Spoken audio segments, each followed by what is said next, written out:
विधायक सुमित हृदयेश ने एक प्रेस वार्ता में प्रशासन पर अतिक्रमण के नाम पर शहरवासियों को डराने धमकाने का आरोप लगाया।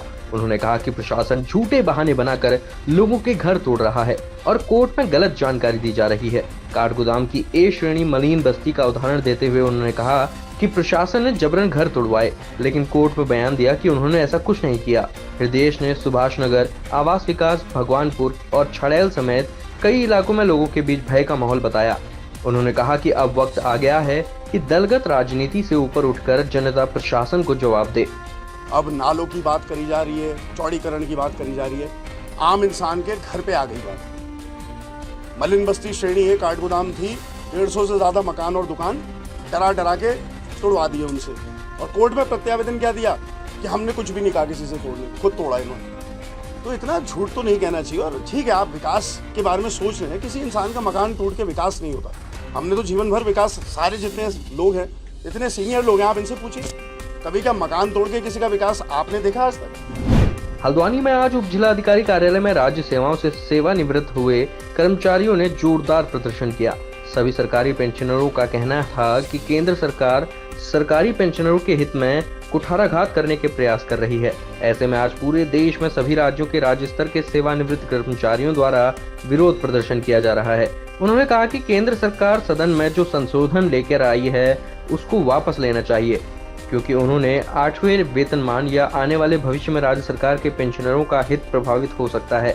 वो पेंशनर्स के जो मिलने वाली सुविधाएं हैं उनको निरस्त कर सकती है और उनका दुरुपयोग करके हमें नुकसान पहुंचा सकती है। जैसे कि पहले भी आपने देखा है कि पेंशनर्स का मेडिकल, हम लोगों को रेलवे में तमाम जगह आरक्षण मिलता था और उसमें हमें छूट मिलती थी, वो बंद कर दी गई है। हमारे जो गोल्डन कार्ड के नाम पर तमाम पैसे वसूली की जा रही है और उसकी सुविधाएं नहीं दी जा रही है। उत्तराखंड हमारा स्टेट ऐसा है जिसमें कि दूर दराज में हॉस्पिटल नहीं है। पेंशनर्स के हितों के खिलाफ भारत सरकार द्वारा एक लोकसभा में विधेयक पारित कर दिया गया है, तो उसके खिलाफ आज पूरे देश में एक साथ हमारा प्रोग्राम चल रहा है। जब तक वो विधेयक लोकसभा से वापस नहीं हो जाता है, हम चैन से बैठे। मॉनसून सीजन में चारधाम यात्रा शासन प्रशासन के लिए हमेशा से चुनौती रही है। विगत वर्षों की अपेक्षा इस बार ज्यादा श्रद्धालु चारधाम यात्रा में पहुंचे हैं, लेकिन अब मॉनसून सीजन शुरू होने जा रहा है, जिसकी तैयारी को लेकर गढ़वाल कमिश्नर विनय शंकर पांडे ने कहा कि शासन प्रशासन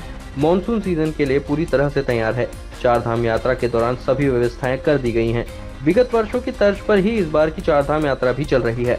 मॉनसून सीजन शुरू होते ही श्रद्धालुओं की संख्या में भी कमी आती है और सितंबर में फिर एक बार फिर से यात्रा पूरी तरह से शुरू हो जाती है।